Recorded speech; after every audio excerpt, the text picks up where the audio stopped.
That's my best mariachi right there. I can't do anything better than that. Isn't it?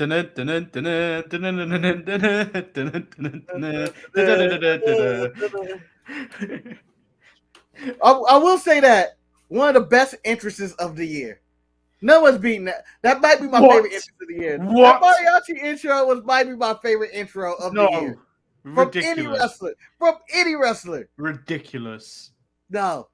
You're ridiculous for not acknowledging the mariachi band. The all-female mariachi band, which I don't even think I've ever seen an all-female mariachi band playing her out to the ring. I thought was one of the best entrances of ridiculous. We live in a world where Penta come out as Thriller. His entrance is only ridiculous because Alex is involved. The mariachi band was amazing. No, I'm going to stand with Penta, even though Alex makes it more ridiculous than ever. Yeah, that's the reason he can't win. That's the reason he can't win top entrance of the year.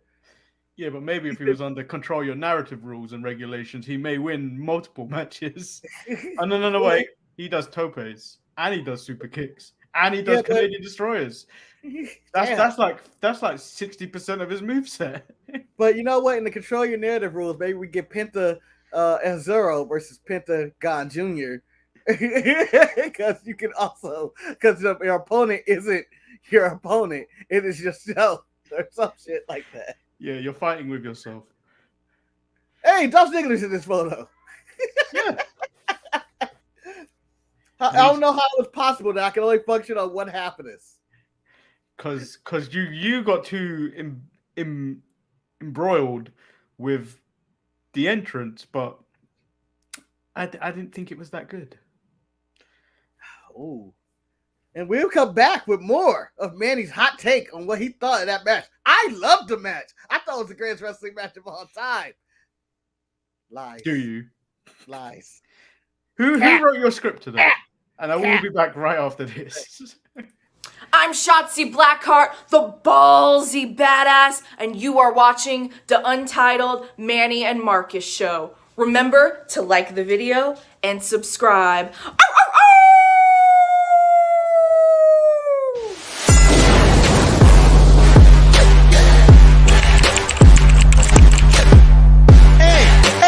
Hey! Oh! Check out the Marcus and Manny show. I hate you both right now. You guys are ridiculous.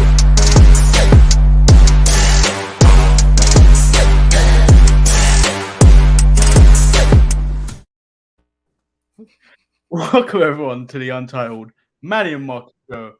I am, of course, Lord Manny Hayes. He is Marcus, who's not going to do an offensive Irish accent on the show. He doesn't think the Grand Potato. I'm not going to give it to him. I'm not. No, finale. Not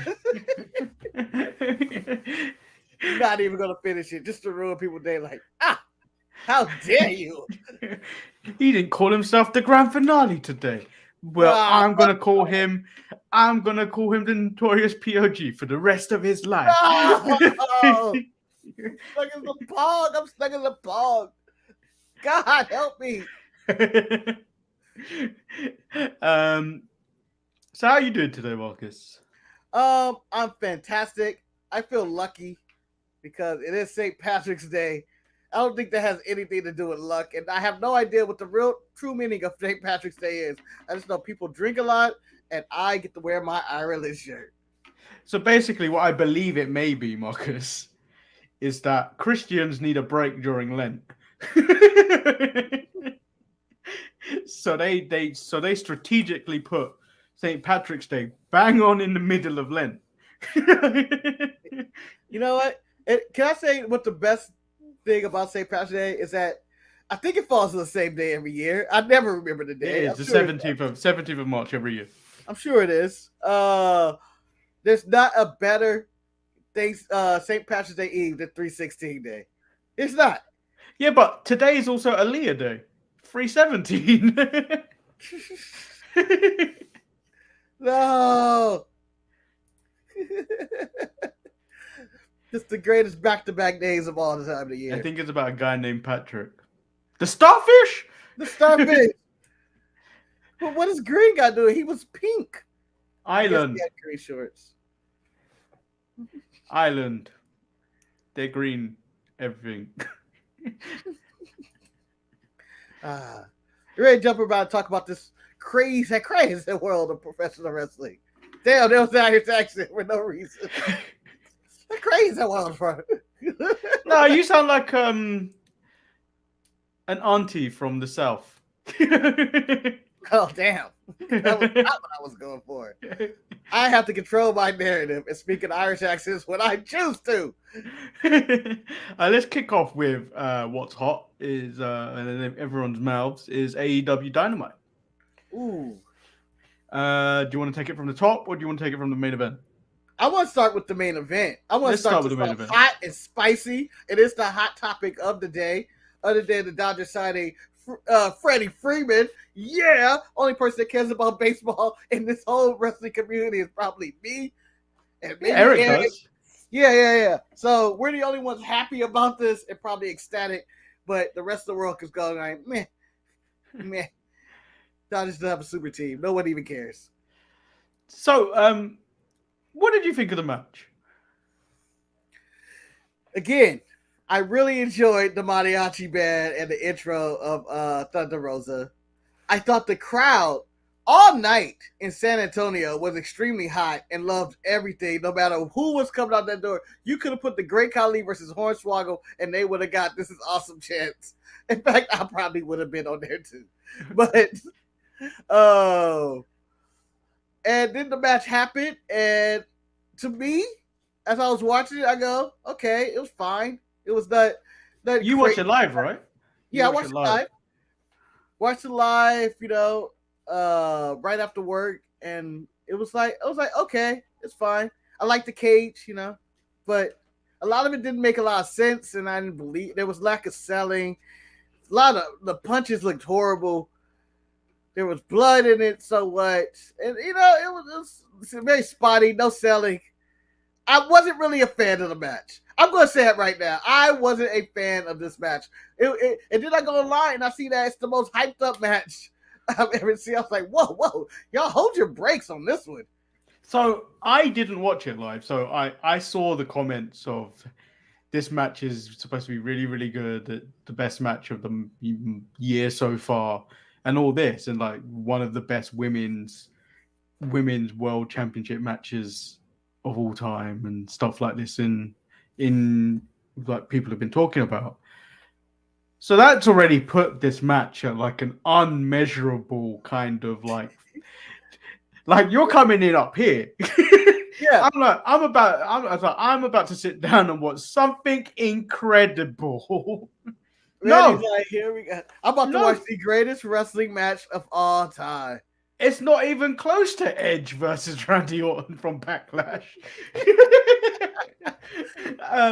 So yeah, it came up there. The match wasn't bad. I mean, for an AEW Dynamite main event, it's up there as being good. But I would have to say their unsanctioned match from last year was better, much better. It was a much better match, and like the physicality in that match was much better. I just feel like the cage didn't work. I feel like there were missing spots in this match.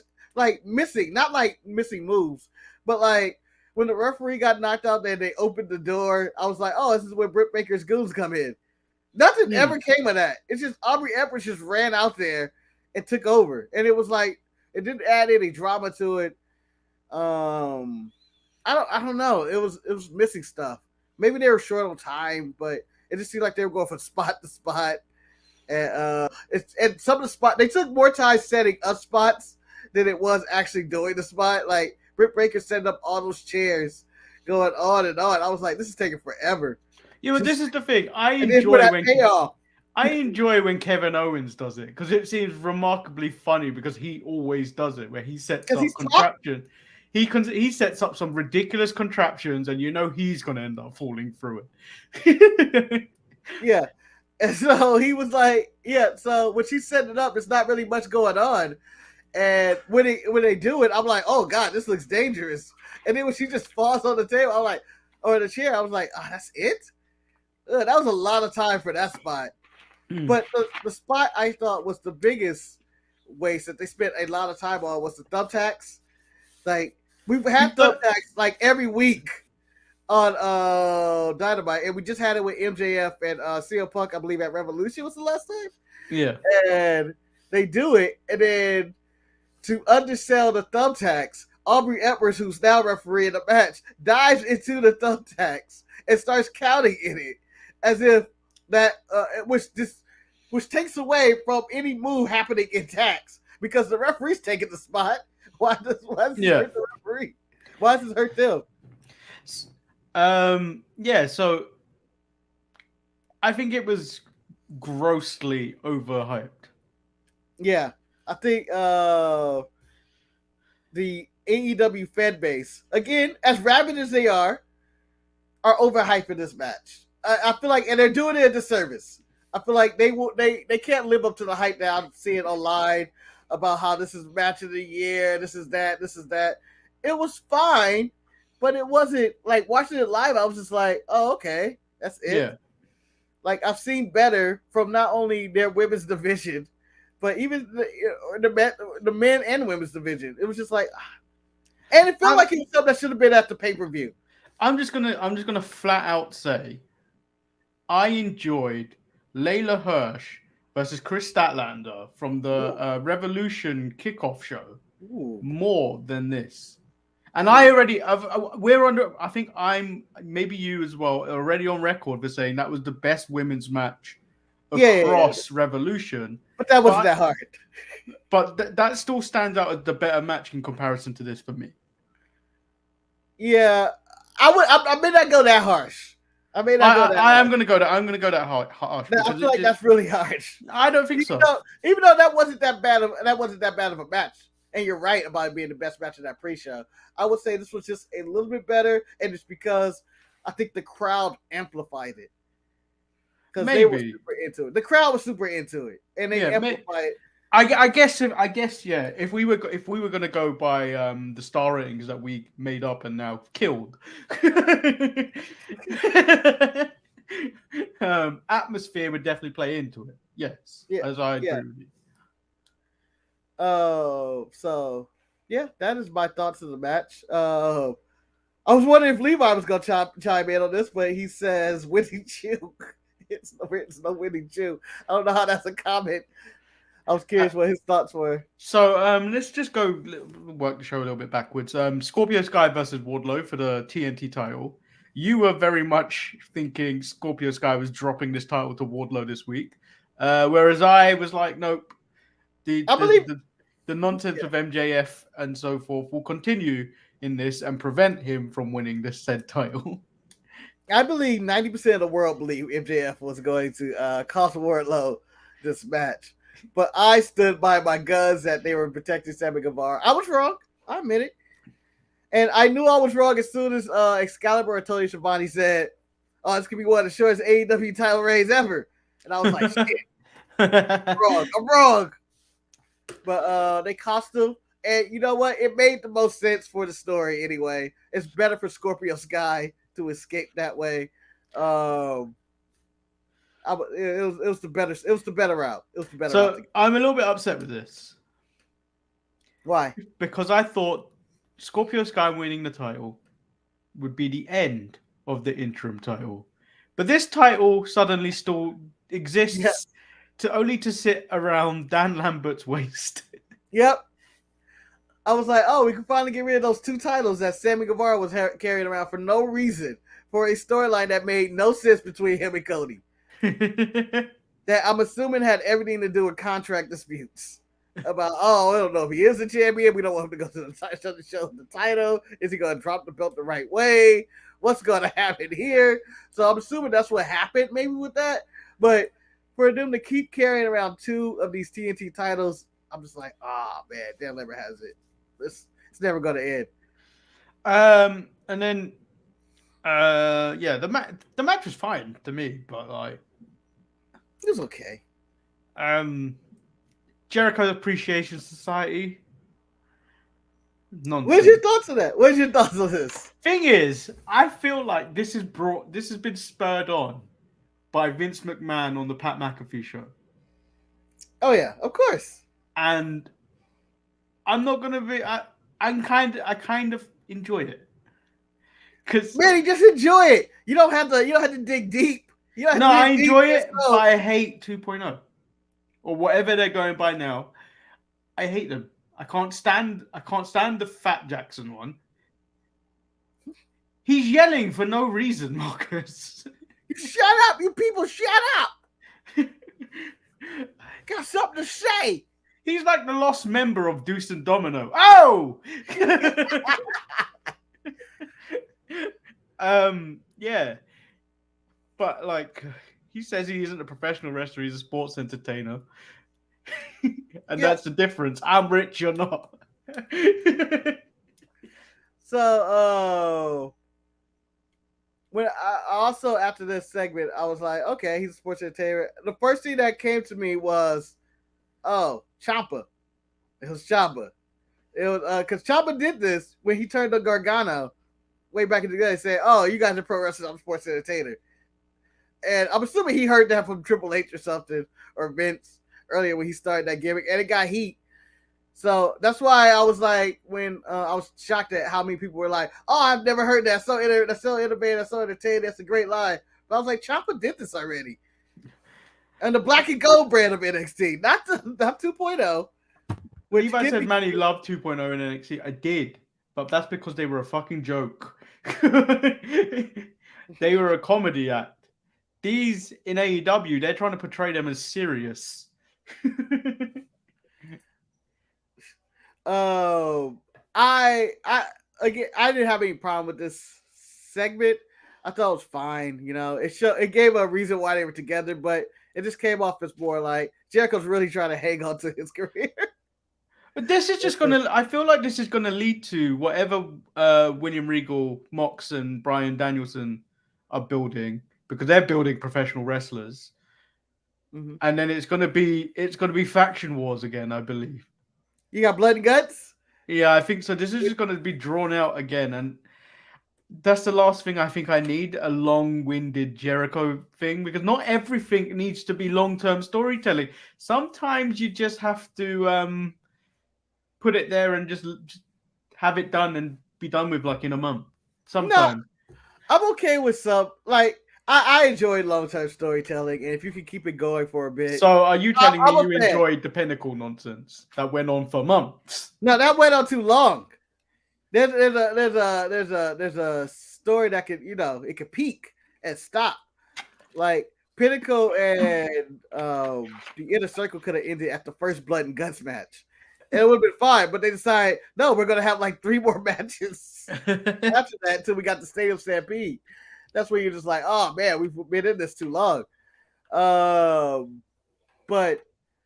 I'm okay with the Lotus story. If that's what they're building to, I'm okay with it. It's just as long as it doesn't involve Will and Yuta. I would like to see what he could be without the best friends. So we have FTR talking about firing Tully and saying how 2.0. I still kind of like 2.0. I don't have a problem with it. I think they at least have direction and what they are doing. They are goons, and that they are working with Jericho instead of what they were randomly doing, which would randomly attack the latest surprise every single week with Danny Garcia. And similar to the Acclaim, who would talk shit and then lose. The 2.0 schedule was attack somebody and then lose on Rampage. Yeah. So we got FTR talking about firing Tully, saying how he lost focus. But I wrote, nah, those dumb pudgy idiots lost sight, putting family ahead of championships. You fools! And then the Young Bucks tease Bret Hart being their next manager. I'm just saying Bret Hart in 2022 has no charisma and it's going to be completely dull. I am not for. Tully was doing great. I don't have any. Tully was one of my favorite managers in wrestling. I don't like Bret Hart. Old bitter Bret Hart, and I feel like that's what we're gonna get. he's not going to be a good on-screen presence because he's old, and he's got probably one of those do not touch kind of clauses on him. Like one hit, he may get hurt. Wait, we may get a Bret Hart Canadian Destroyer segment or something. I don't know. Just be like, oh, he's back. Never seen that before. But yeah, he tries that. He'll be a Canadian destroyed. But I can see the promo now of Bret Hart in the ring by himself. I'm Scott with the revival and bring back professional wrestling back to professional wrestling, all super serious and complaining about all the stuff that's going on in AEW. Sounded like Eric or Dan Lambert. Like, I see no difference between Bret Hart and Dan Lambert other than Bret Hart has been in the wrestling business. But then they said either way, if that's your next manager, you'll still be the second best tag team in AEW. Whoop-de-doo. Aren't you only the best if you have the tag team titles? Yeah. So that would put them, and then don't we have rankings as well? In theory, I believe Sharina Deeb and Sheeta are the best women wrestlers in AEW. I couldn't find Cherry in a deep end in your Apple Music library. You can ask me to play a radio station. Shut up! For your music in a different tab. That's extremely disrespectful, Siri. Extremely disrespectful. You speak when spoken to. Right? Although I treat my Siri with respect because in 5 years, Siri's going to take, instead of 113, the robots are going to come in. And Siri's going to be like, you told me to shut up on a live episode of the Untitled Manny and Marcus show. Fuck you, Manny. Bow. Why you have a gun? Marcus, I don't want to live in a rope when the robots take over because you're just going to be their slaves. Is that a life worth having at that point? No. We're gonna not only be their slaves, we're gonna be their slaves until they don't need us no more. Then they may free us and then kill us slowly until one robot is a sympathizer for humans. His AI, and it's like we're starting over, guys. We're starting. Marcus, we ain't gonna live in a world of iRobot. We're just not. No. Then we get Chuck Taylor and Wheeler Yuta versus Mox and Damn Bryan house Danielson. robot. Oh, nice to Will Smith. Fuck him. Fuck you, Sonny. I think it's his name. I don't know why that's buried in my head. Now I know the robot name is Sonny. God damn you, Will Smith. I've completely skipped Private Party versus the Hardys. Let's go back to that. Yeah, that match. The match was expected. As expected, it's just the Hardy Boys. But I feel like Matt Hardy is a bit too old to be wearing grunge gear now. Like I feel like I feel like Jeff can get away with it. Jeff can get away with it because of fucking Jeff Hardy. When you see Matt Hardy, I'm like, you shouldn't be wearing that anymore. If I'm Matt Hardy, I would look at you in the camera, man, and say, I can't do shit then, huh? I can't be a businessman. I can't wear grunge. I can't be broken. Everything I do, you hate it. What do I supposed to do? Tell me who I'm supposed to be. Okay, Manny? Retired. Let him live. Because clearly the crowd just wants Jeff. I thought it was a solid match. And Levi says the best match of the show. I thought it was solid. I don't think that was the best match. I think I enjoyed Chuck Taylor, Wheeler Yuta versus Mox and Bryan Danielson, and mainly because you don't expect that from those two. Yeah. What did you think? How did Jeff Hardy look to you in this match? I know what you thought about Matt. Jeff looked fine. Jeff looked fine. However, I think we need to put another move on that on a specific list. What's Jeff can't hit the swanton properly anymore. Yeah, I was like, oh shit, Jeff, no. He looked like he just fell. It looked like someone falling out the sky unintentionally. It was no grace in his swanton anymore. On that one. That could just be the first one. No, Marcus. It's been flush. It's been like that for a while. I think we've let it slide because it's Jeff Hardy. But I'm thinking we need to put it on the same pedestal that we put Io's moonsault on. Is she gonna hit it or not? Well, I knew Jeff wasn't the same when he started landing Whisper in the Wind. Because that used to be so uncontrollable. That was uncontrollable athleticism. He would miss it. Now he actually lands his back on people. I'm going like, oh man, he lost a step. He doesn't have the ability to flip. And I was actually a little concerned when he did the splash originally earlier. I was like, is he not going to do the swanton? Oh, he kicked out. Thank God. Why is Jeff doing a big splash? But I thought they looked solid. It was a nice reintroduction to the Hardy Boys, and I just can't wait for the day that Darby Allin and Jeff Hardy fight, because that's what it seemed like it was setting up. Not setting them up. It just seemed like it has to. Yeah, I feel like it needs to happen.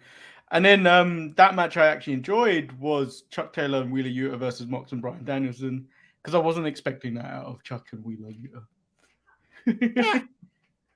I was still more in the meh situation this way. And then I was really distracted by William Regal commentary. Yeah. But Wheeler Yuta got the shit slapped out of him by William Regal.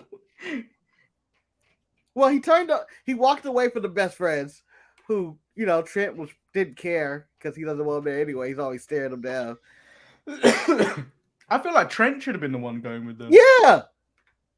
That's why I'm like, why William Yuta? I personally don't see anything in I can't even say it. Yuta. I'm just gonna say Yuta.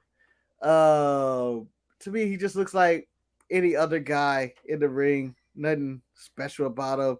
I have never heard him on a microphone. Maybe he has an ounce of charisma to him or something. I don't know, but nothing. Trent would have been the better fit. He already looks like Jon Moxley. On stage 5 of Losing My Hair or whatever. I believe someone I can't remember what I was gonna say. Forget it.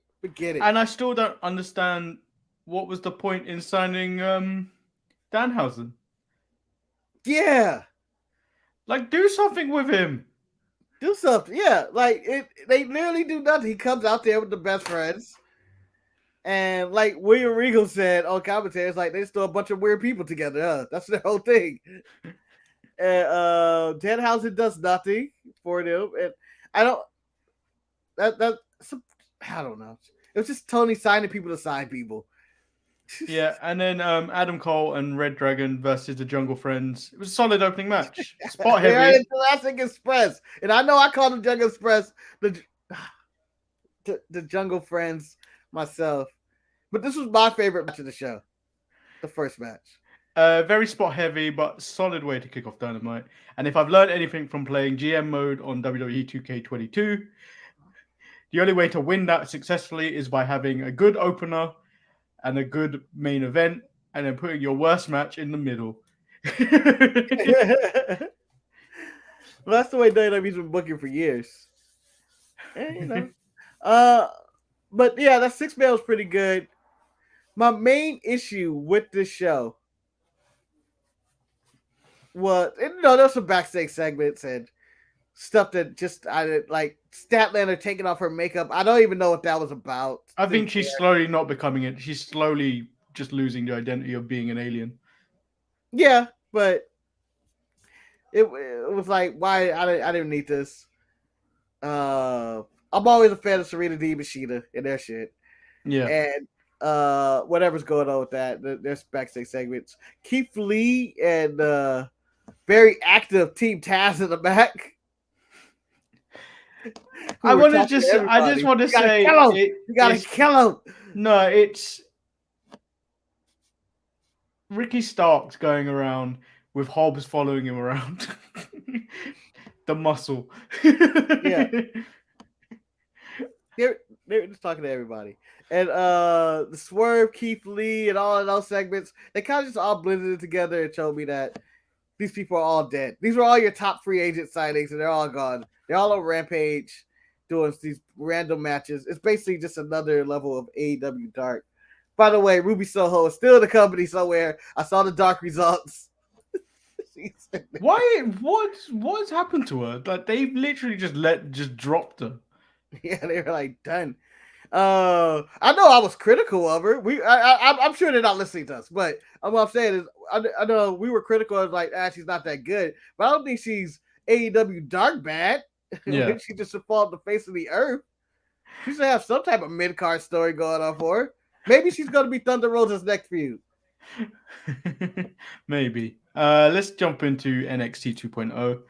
I'm going to do this in a weird order. Let's kick off with Santos Escobar versus Cameron Grimes. Oh, we're very weird order. Yeah. Mid-show. With Carmelo Hayes and Trick Williams on commentary. Mello on commentary taking credit for Pete Dunne leaving and changing his name to Butch. Yes. Savage. I beat his ass and made him change his name. Well, because this was the one time I found Mello and Trick too distracting. In a bad way, because they're really entertaining. Yes. On commentary. But the thing is, you forget that a really good match was actually happening in the ring. I took, somehow it was maybe kind of like, how I was. You may have the effect in which I had when I was watching Regal and Bryan Danielson and Knox and Yuta and Chuck, but I was distracted by I just wanted to hear from William Regal. And I was just listening to him talk and how he's beating around the bush and what he's talking about his faction. Because I was like, I don't think he knows what this faction is about. Yeah. But I was listening. But Mello and Trick was entertaining as hell. And I thought this was one of the best wrestler commentating during a match kind of deal combo I've had in a while, in which the match was really good. And the commentary was hilarious. And they were just talking shit about everything. And I was like, man, they're really good. They're really charismatic over there. The thing is, do you know what, though? It's weird. Because when Trick and Mello came out, when you look at them, I look at Trick and I was like, that's the star. But then, because he has a look of a star right now. But reality, you look at the ability and you go, no, that's the star. It's a combo deal. It's a good combo in which they just carry themselves really well as if they are big deals. As someone brought up, it's presence. They have a presence about them when they come out. I think what they got with Trick Williams, what they were expecting, they might have got with Swerve, but I don't think Swerve ever had that. Yeah, I don't know. I just think it's a level of charisma that I think it's the combination of what, and I know I'm comparing to random black people, but the combination of what they kind of want the Street Profits to be on the main roster, in which they want both of them to be like these extremely charismatic, energetic kind of guys, but it always comes off as Dawkins is faking his energy because he seems like he's very chill. Yeah, he is though. But if you see him on anything else, he is really laid back. Yeah, he's extremely laid back, and Tez brings 1,000% energy. Yeah, Tez is on that cocaine stuff. Yeah, or maybe it's more comparable to Trick and Mello is the NXT version of Seth and Kevin. Yeah. That's probably where it's at. So Escobar wins the match, and he's going to stand and deliver in the ladder match. I didn't know who was going to win this match. Yeah, but the match was solid as well. The match was really good. I really enjoyed this. Escobar in the back says he's the greatest luchador of all time. When Time Magazine Worst Dad of the Year, Rey Mysterio shows up. Have you talked to Time about Worst Dads of the Year? I now write for Times. It's a very small bit. It's like the small print. I get to write that. Damn, I really thought Kanye West was gonna win this year. Worst Dad of the Year, or whatever's going on in that situation with him and Pete Davidson, which needs to happen at WrestleMania. Don't care. But Jake Paul offered him 60 million. What, 30 million each? Oh yeah, I would too, because that is money back, guaranteed. Guaranteed. Ray claims that no. So they said Escobar's gonna break all the records. No. What's her name? The useless one. Dominic. Who? The useless woman. The useless woman spoke. Electra said Lopez. He's gonna break all his records, and then Ray was like, useless. "She is useless." Ray said Dominic's gonna break all the records, and then Mendoza and Joaquin's reaction. Dominic! Man, you out your goddamn mouth. that was the reaction. Like, oh wait, it's one thing for you to talk about yourself being the greatest luchador of all time, Ray, but don't try to shoehorn this son here. Don't shoehorn this shit at us. I'm not gonna tolerate this shit. Of all the luchadors that have come, Ray Phoenix exists, and Penta and all these other guys, and Blue Demon and whatever. You can name a million different luchadors. La Parka still lives in psychosis. And then you go here and you go slide and look at that man right there. Your son, Dominic, and say he's gonna be the greatest of all time. Bullshit. I gotta test that shit. That shit. So we get Raul Mendoza and Dominic, where Dominic eventually wins because of distractions from everyone. Everyone and their mama was outside today. Yep, it was a surprise appearance for Rey Mysterio, only to be in a Rey Mysterio type distraction finish. Only Rey Mysterio could be in which he laid out Escobar for no reason.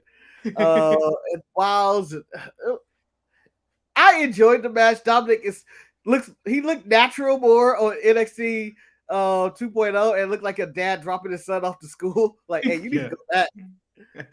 I think they made a mistake having Dominic on the main roster. Yeah, he should have started from. He should have been in NXT 2.0 and maybe could have been one of the faces of NXT 2.0 by now. He would have been a good rival for Melo. He would have developed a personality. I think it's quite hard to develop a personality on SmackDown when you're playing second fiddle to your own dad. Yeah. Who is, still one of the most beloved wrestlers of all time. As in, the crowd was chanting, "This is awesome," for just Rey Mysterio's just being there. Like, oh shit, we got Rey Mysterio here? It's a surprise appearance. And then we get A-Kid versus Kushida. The match was really good. A good debut match for A-Kid against Kushida. Perfect opponent for him to fight. As in, this was the most technical match you could get, and probably one of the best technical wrestlers you get. I was like, this is perfect. These guys, I don't know what they're doing with Kushida and Ikemanjiro because I think this is the first time we've seen them since the Dusty Cup. Yeah. Well, I don't think they have a plan for them. Kushida's a great wrestler, but I think Kushida's gonna end up getting released. Yeah. He's in the camp of Santos and who's the other veteran? Because Ciampa looks like he's on his way out. But he's in the veteran camp, of which these people are all on their way out. Roderick Strongs and stuff, who are like just here to help establish these other guys, these younger guys. And that's probably where Kushida's at right now. I believe Jacket Time is coming to an end. I would call Kushida up and just have him do solid work on the main roster. Just go in there, fill some time to have a good match, and be out. Maybe him and Balor can have something going on or something. So A-Kid moves on to a match with Waller next week. To see who's in that. Who you got? Match. Waller. You got Waller? I don't know. Yeah. I can see A-Kid winning and getting into that ladder match. And Waller losing, and then he can have an excuse of why, and then maybe he weasel himself back into the ladder match somehow. Maybe. Or maybe he end up fighting Cameron Grimes, who's also don't know what he's going to do at Stand and Deliver. He's in that Seth Rollins, Kevin Owens stage. Which was a really emotional promo. I don't know why. Yeah, that was really so bad. No, because he spoke about his dad. Yeah, he's like, my dad passed away. And you know when you start NXT, it's like, what? When you contemplate being a loser, and the last thing you say to your father who passed away is, "I'm going to be a success," and you're not. It's difficult, man. Yeah, that hurt. That hit. And I was like, NXT going for the fields this week. I'm going to say this: of all the wrestling shows I watched, this was the most balanced. It gave me action, comedy, drama. I was like, why is NXT attacking everything and surprises? Well, Marcus. I had something more exciting. I got more excited for one thing this evening than that AEW women's main event. Oh, I already know. What? It's Cora Jade in the back, Home Alone. Oh, what? Oh, we're not there yet. Marcus, I got a motherfucking chain snatching.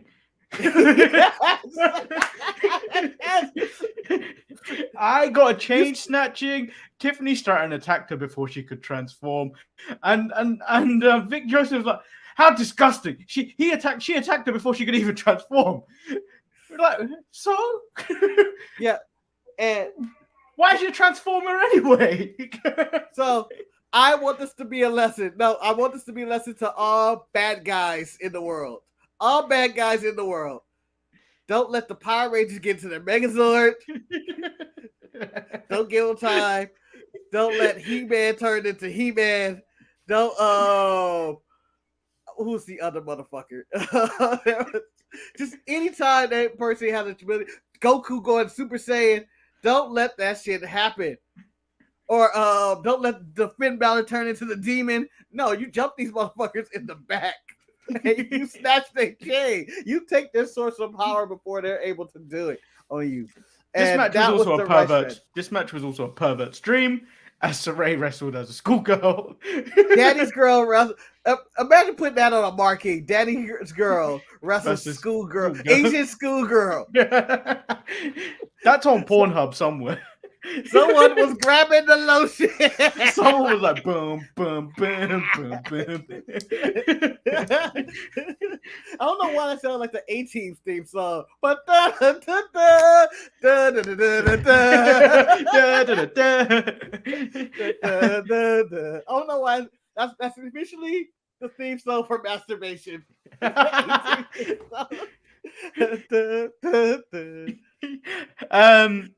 And so Stratton makes quick work of the schoolgirl's array and destroys her within seconds. Yes. I'm a little bit more annoyed that she didn't hold the power of the sun. She just threw it to the side.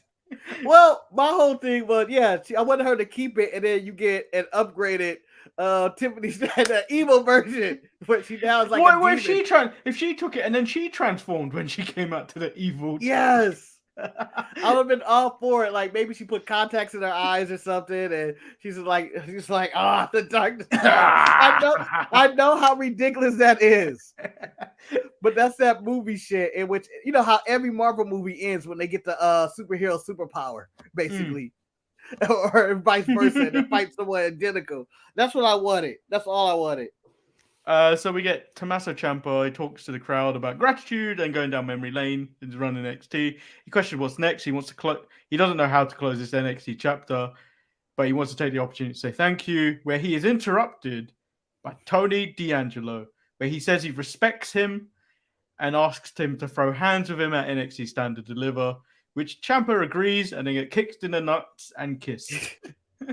Yeah, I thought it was a really good segment. Because I honestly don't know what's going to happen with Ciampa. Do you think is he leaving WWE or is he just going to Raw?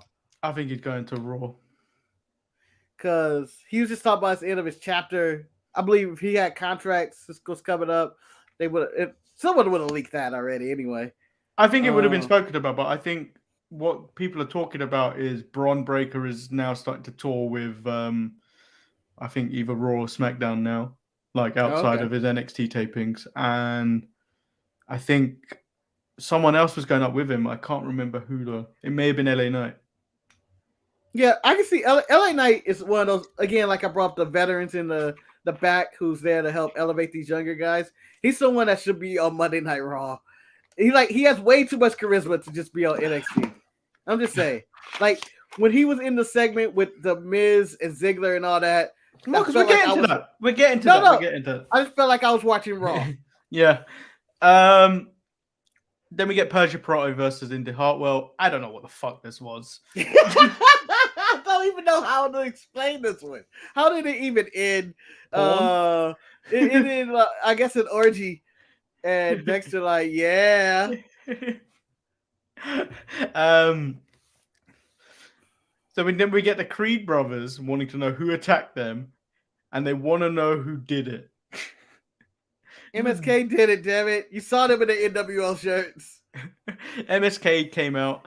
They said they didn't do it. They even tried standing up for them, but they didn't. They came and crashed the party last week by beating them up. Bivens tells them they cut the line. Where Imperium say that it's hilarious they are arguing about something they will never obtain, as they don't have the skills to take the titles away from them. Yep. Fabian says it'll be a triple threat match at Stand and Deliver. What's with these heels? What's with the heels in NXT? Do they not learn from the heels of the past? Cowardly. No, these heels are noble. Yeah, fuck this nobility in all my heels. I want my heels to say, I'm going to take the weekend off for the NXT biggest pay-per-view of the year. So I think the next bit was probably one of the funniest segments of the week. Okay. Where Bivens is in the back questioning Idris and Malik and GYV. And Idris and Malik admit that they attacked someone last week. But it wasn't the Creed boys. It was them waiters last week because they got too close to Mandy. And she smells like lavender. Again, what? You don't want to trust Idris and Dove around Mandy Rose and her drink. That was more confirmed the way he was looking this week. Malik talks like he's a virgin. Well, he wouldn't be the only virgin on the show. You got the Boo Boo Cannon's son. And then GYV said if it meant getting a title match, they would have attacked them weeks ago. Yeah. So the mystery is still out there of who attacked them. Who do you got? I think probably a new debuting tag team or something of that ilk. It was Roderick Strong, Manny. It was Roderick all along. Why? Why? Because they have success and he doesn't. I don't know. I don't have a real reason. I don't have a good reason. But as the Creed said, they heard accents. So Cora Jade says Toxic Attraction is going to have hell to pay with Raquel out for 4 to 6 weeks. But she has a feeling Toxic Attraction will be looking for her because she gone and stole them belts. I don't even know how she stole the belts, but this is the second time I believe someone has stolen Gigi and and Mandy's belts. Yeah, the last time it was GYV who borrowed them to pretend they were tag team champions. Women's tag team champions. Yeah, they didn't even care. Just hold the belts up. So this was some Home Alone shit. Because this branch storylines because Wendy Chu and Dakota, which we learned Wendy Chu loves orange soda. I'm glad we got that fact. Is it true? Mm-hmm. Is it true? I do. They question why Toxic Attraction interfered and injured Raquel last week. Because they had the match won. Mandy says because we can. Yes. Good answer, Mandy. And then we find JC Jane, who finds her title first, and then seemingly it was a trap where she gets locked in a cage. Okay. This is where we ranked the abductions. Who was worse? GG's or JC's? Which one do you get? No, I mean, which one are you feeling like, I'm embarrassed about this one? GG's. Yeah. She had to reach over that dumpster. First of all, you've got to climb in the dumpster to get it. And then to be suckered in, and then for the thing to be slammed on you, and then a forklift put on top of it.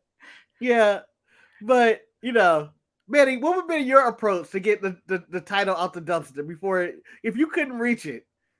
I'm getting a pole, Marcus. I'm getting a pole. You get a pole, right? I'm not getting in there. I'm not going inside that. You gotta get a stick, or I'm not gonna be like, oh, let me find a homie to get a reach, because there's a bunch of 6-foot men and women who are just giants in this industry, in that building right now, who'd be like, can you just help me get my title? Just ask Sanga. Just ask Idris and what you call him, and Idris and Malik. They would have jumped in and the thing, and Cora Jade plan was flawed from the word jump. I don't even understand. JCJ, my favorite shot was the unnecessary camera work in all of this, where the camera's behind her. And I'm like, how do we get this shot? No, the ridiculous shot. The ridiculous shot is when Cora Jade is attempting to steal Mandy's car.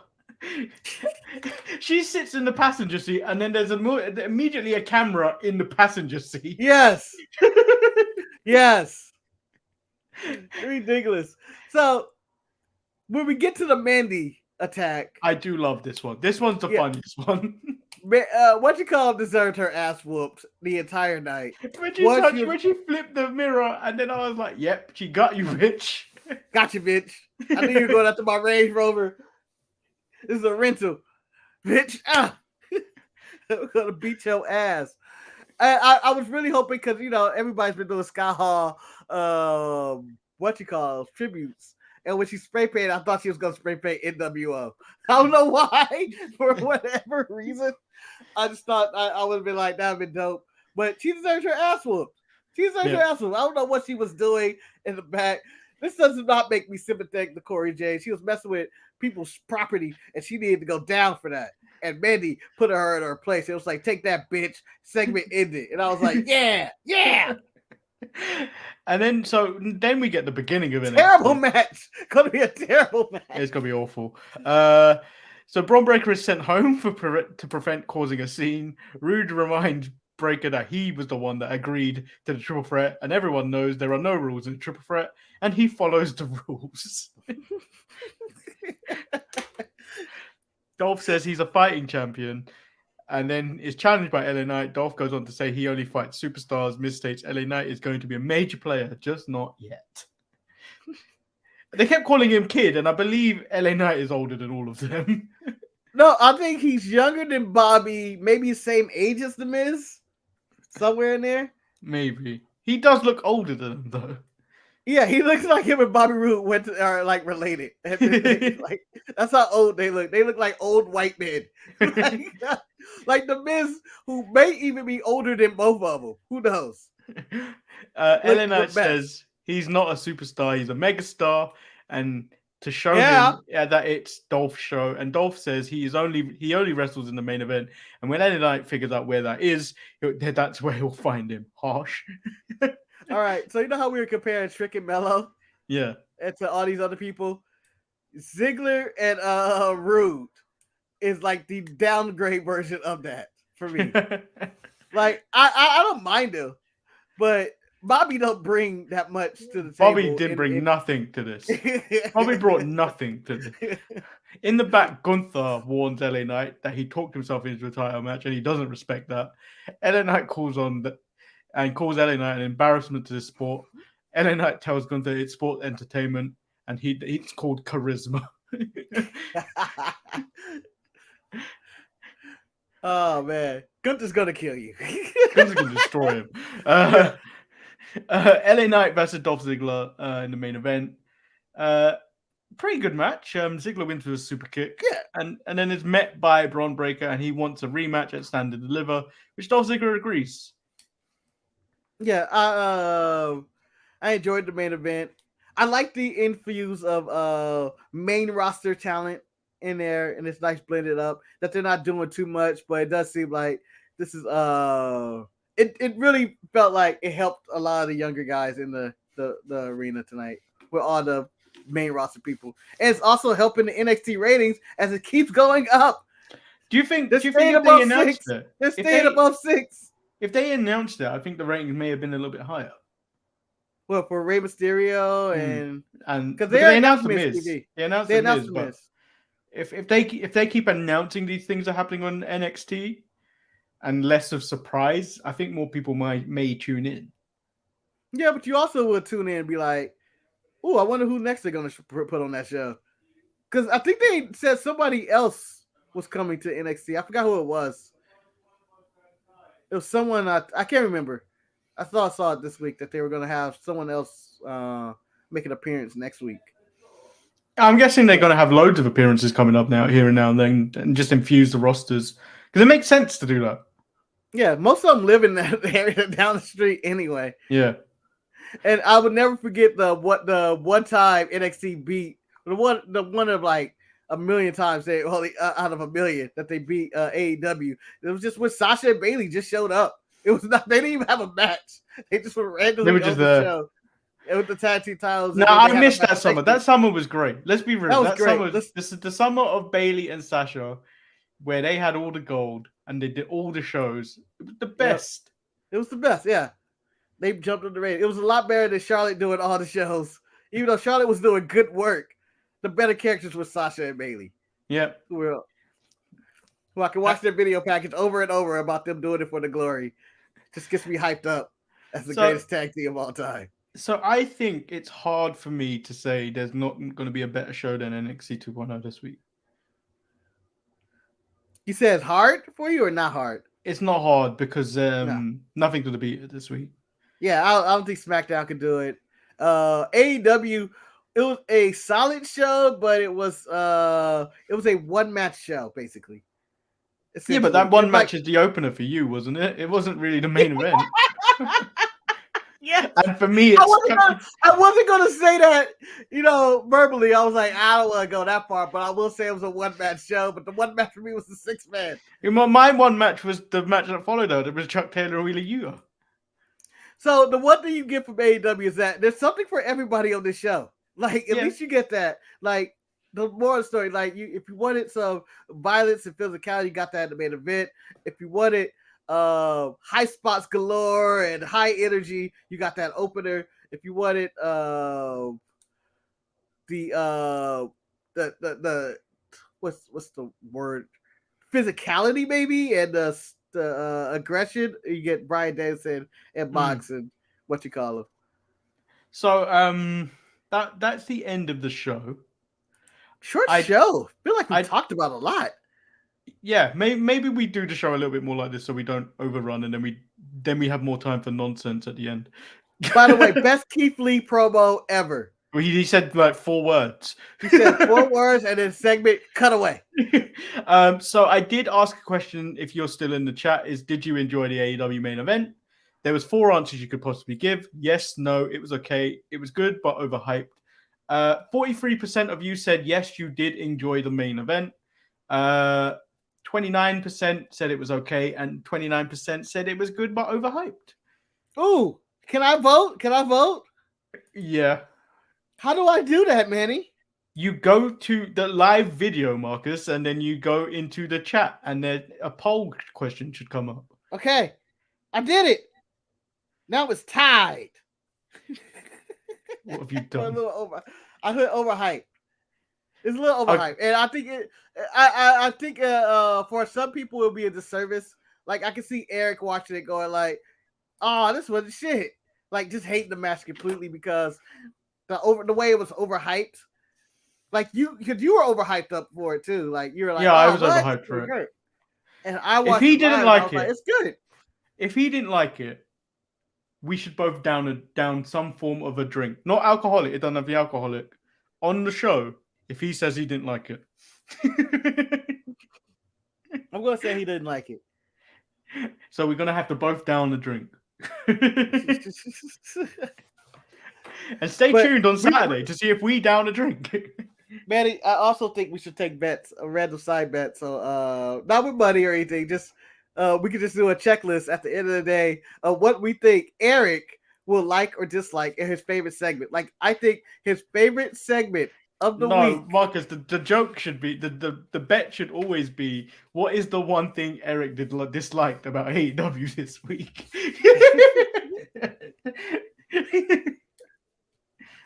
I will say that women's main event will be the thing. Yeah, I think the women's main event. You know what? Definitely... I'm gonna say it's the Hardy Boys match. I don't think he'll hate the Hardy Boys match. I don't know. This is good. This is actually good. The one thing he hates. Because he's gonna enjoy Chucky T getting beaten up. We should do love, fuck, kill for Eric. I don't know, and see which one he'll like, and see if we. You know how quick the AEW. You know, if we did the AEW report like that for Eric, how quick Saturday's show would be. Because we always go long on AEW. I've realized this now. We always go long on AEW, nothing else. Yeah, he watches that in detail. Because, the more you hate something, the more you got to watch. It was the same reason people would hate watch stuff. Like, back in the day when they listen to Howard Stern and be like, oh, I hate him. And, but I still watch it. I still listen. Or the whatever's going on with, like me with Donald Trump, who I hate, but I wanted to see what he'll say next because that motherfucker is hilarious. I don't know why. Like that shit was real. That was real time comedy. I'm like, wait, what? Okay, you shit. But we'll be back this Saturday with the Sharpshooters Wrestling Podcast. Make sure you follow all the stuff up there. And if you haven't already, like the video and subscribe. If you're an audio listener, come check out the video and just leave a like for all the nonsense we do and give you. And we'll see you Saturday, where we will come up with the bets and see what Eric disliked and liked. And we'll be back on Saturday. Yeah. Eric's favorite segment, boom, Cameron Grimes. And yeah, 100%. He's gonna love it. He's gonna eat that shit up. He's gonna eat that shit up. Peace. Be safe. Be safe. Don't be safe. Safe. Be safe. Drink unresponsibly. No. Drink unresponsibly. Go crazy. Do not drive. Do not hurt anybody. Actually, I should refrain that. Drink responsibly. Don't do stupidness. Yeah. Don't be an asshole. Don't be an asshole. You know who you are. Don't do it. I'm like looking and pointing at myself. No! We'll be back. Bye. No, we need to do Roy's Retro. Bye! Oh, yeah, do Roy's Retro. Bye. Bye. So long.